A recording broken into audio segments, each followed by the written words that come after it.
6년 동안 쉬는 운동화. 길거리 다니다가 불쌍한 사람들이 있으면 도와주려고 나는 이리저리 살피며 걷는 편이다.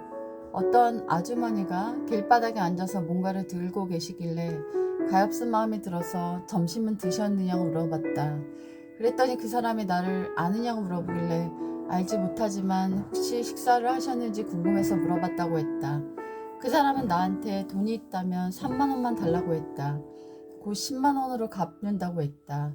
그 말을 들은 나는 도와줄 만한 사람이 아닌 걸 판단하고 그냥 알겠다고 그러고 걸어가는데 나의 뒤에서 내 인생에서 듣지 못한 온갖 욕을 하는 걸 들었다.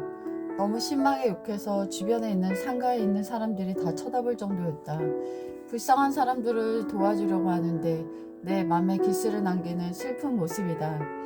나는 여러 명을 도와주다 보면 좋고 행복한 일도 있지만 말도 안 되는 일도 겪었다. 하지만 왜 계속 불쌍한 사람들을 돌아보고 도와주냐 하면은 그 중에 정말 절망적이고 고통스러운 삶을 사는 사람도 있기 때문이다.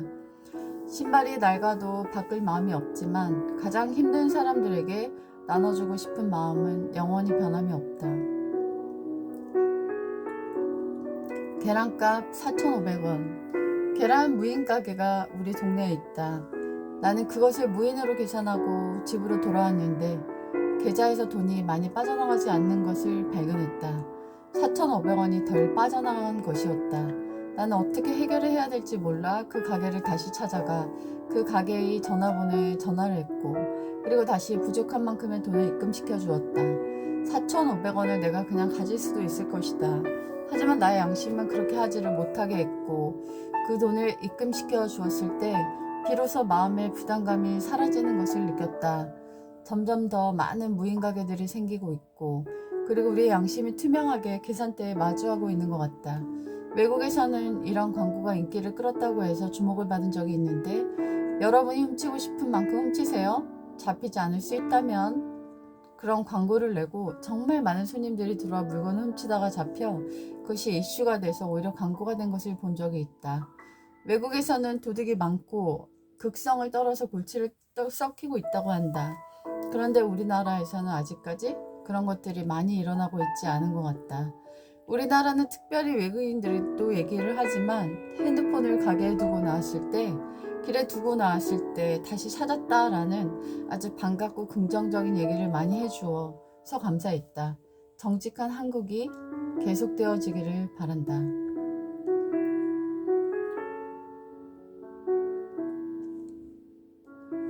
나의 아저씨.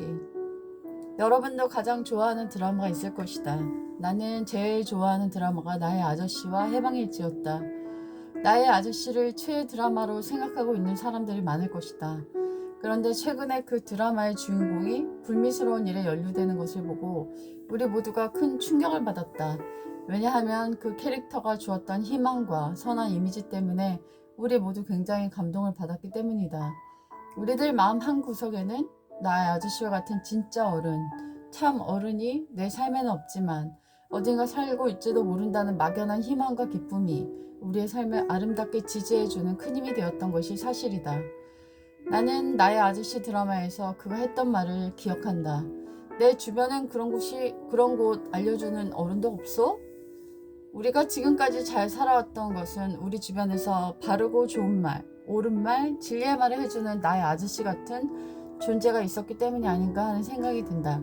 그리고 나도 탈선이나 잘못된 길을 갈 때 나의 아저씨와 같은 좋은 사람이 옳은 행동으로 나에게 본을 보여주기를 바라는 마음은 누구나 품고 있을 것이다.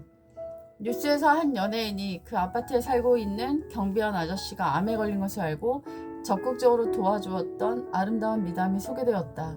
그는 알려지지 않았지만 그가 진짜 아저씨였다는 생각이 든다. 우리 주변에는 나의 아저씨는 분명히 존재할 것이다. 언론이 그를 찾아내지 못해 세상에 알려지지 않았을 뿐이지 말없이 묵묵히 나의 아저씨와 같은 삶을 살고 있는 어른들은 분명히 있을 거라고 생각한다. 아이들이 무너지고 있다. 나는 요즘 그런 생각을 많이 한다. 우리 모두 깨어나야 한다. 잠자고 있던 모든 곳에서 깨어나서 다른 시각을 갖고 세상을 바라보고 세상이 달라져야 된다는 생각을 한다. 우리 모두 뉴스를 보고 많이 놀랐을 것이다. 뉴스에서 초등학생이 한 아이를 때렸고 20여 명이 쭉 둘러보면서 방관하는 것도 모자라 조롱하고 더 때리라고 하는, 때리는 아이를 환호하는 그 영상을 보면서 충격을 받았다. 아이들이 이렇게 괴물이 돼가고 있는데 어른들은 손을 놓고 있다. 어른들이 이제 매를 들어야 한다. 아이들이 온전하게 못하게 행동하고 말하고, 또 그렇게 잘못된 행동을 했을 때는 적극적으로 시정하고 잘못한 대상들에게 사과시키고 그것을 개선하는 데 노력을 기울여야 한다. 아이들이 무너지고 있다. 학교에서도 아이들을 교정시키지 않고 가정에서도 아이들을 교정시키지 않기 때문에 아이들은 미쳐 날뛰고 있다. 길을 지나가는데 한 남학생이 이렇게 소리를 지르는 것을 들었다. 얘가 너랑 같이 여관에 가서 자고 싶대. 여자아이들 무리를 향해 소리치는 남학생은 고작 6학년 정도 되는 아이였다. 나는 내 길을 의심했고 그 주변에는 많은 어른들이 있었는데도 그 어른들을 조금도 눈치를 보지 않고 있었다. 얼마 전에 데이팅 앱에서 만난 10대 남녀가 집에서 술을 마시다가 서로 칼로 찔러 죽이는 사고가 발생했다. 어떻게 데이팅 앱에서 이성을 만날 수 있으며, 어떻게 처음 만난 사람을 집으로 끌어들일 수 있으며, 처음 만나 술을 마실 수 있으며, 어떻게 대화를 하다가 칼부림이 날 수 있는가 말이다. 이런 일들이 계속 일어나는 건 교육의 부재와 자극적 문화의 악영향이 원인이 될 수 있다라고 나는 생각한다. 자극적 문화를 만들어내는 생산자를 향해서 우리는 끊임없이 항의를 해야 된다. 그리고 그런 문화를 만드는 사람들에 대해서 책임을 묻고 다시는 그런 문화를 만들지 못하도록 우리는 행동해야 한다. 어저께도 다큐멘터리 하나를 보는데 MZ세대 동거 문화에 대해서 말하고 있었다. 그러면서 동거하는 여자는 이렇게 말했다. 우리 엄마가 내가 동거하는 남자를 소중한 누구라고 부른다라면서, 마치 동거가 당당하고 멋진 시대적 흐름인 것처럼 그 다큐는 말하고 있었다. 이러한 문화를 양산하는 생산자에 대해서 우리는 끊임없이 책임을 묻고 항의해서 스트레스를 받게 해서 못 만들게 해야 한다.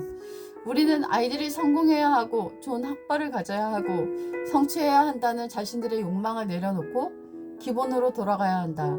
이들이 마땅히 알아야 할 것 배우고 익혀야 된다. 기본적 인성부터 시작돼야 한다. 그러지 않고서 우리의 미래는 굉장히 무서운 암흑 같은 세상이 펼쳐질 것이다. 지금도 늦지 않았다. 성공이라는 눈먼 욕망을 내려놓고 가장 중요한 인성과 사람으로서의 도리를 먼저 가르쳐야 한다. 그리고 그것이 무너진 것을 발견했을 때 모든 것을 멈추고 가장 중요한 것을 가르치는 것부터 시작해야 한다. 시험이 있다고 멈추면 안 된다. 인성의 잘못된 첫 단추를 다시 풀는 용기가 필요하다. 내 집에 살고 있는 내 아들과 딸부터 시작한다면 우리의 미래는 조금씩 달라질 것이다. 지금도 늦지 않았다. 성공이라는 눈먼 욕망을 내려놓고 가장 중요한 인성과 사람으로서의 도리를 먼저 가르치고 그것이 무너진 곳을 발견했을 때 모든 것을 멈추고 가장 중요한 것을 가르치는 것부터 시작해야 한다. 당신의 집에 살고 있는 아들과 딸부터 시작한다면 우리의 미래는 조금씩 밝아질 것이다. 나 자신이 좋은 인성으로 매 순간 자라가지 않는다면 내 울타리 자녀의 바른 인성을 기대하는 것은 바보짓이다.